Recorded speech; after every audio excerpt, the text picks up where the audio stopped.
అంబేద్కర్ ఇంకా పేద కుటుంబంలో పుట్టాడు. స్ట్రీట్ లైట్స్ కింద చదువుకునేవాడు. మనందరికీ ఇలాంటి స్ట్రగ్లింగ్ డేస్ ఉంటాయి. గుర్తొచ్చినప్పుడు కన్నీళ్ళు కూడా వస్తాయి.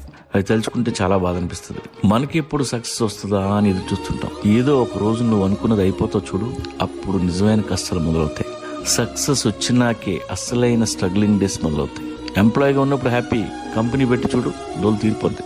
స్ట్రగ్లింగ్ డేస్ లో మాక్సిమం ఉంటే mess problem, room rent problem. అసలు ఈ కష్టాలే కావు.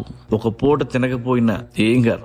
వారానికి ఒకసారి ఏ ఆదివారం ఓ 1/2 kg చికెన్ తెచ్చుకుంటే పండగ. ఎప్పుడైనా ఎవడైనా ఒక చల్లని బీర్ ఇప్పిస్తే కార్నివల్ లా ఉంటది. నమ్మండి, those are the best days. కర్మ గాలి, మీరు అనుకున్న సక్సెస్ వచ్చేస్తే సంకనాగిపోతారు. మొదటిసారి కారు కొన్నప్పుడు రోజుకి 2 సార్లు తుడుస్తాం.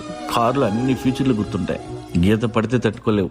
అదే సక్సెస్ వచ్చినాక 5 స్టార్ హోటల్లో నువ్వు ఏం తింటున్నావో నీకు తెలియదు. పెళ్ళాం పిల్లలు ఎలా ఉన్నారో ఎక్కడ ఉన్నారో తెలియదు.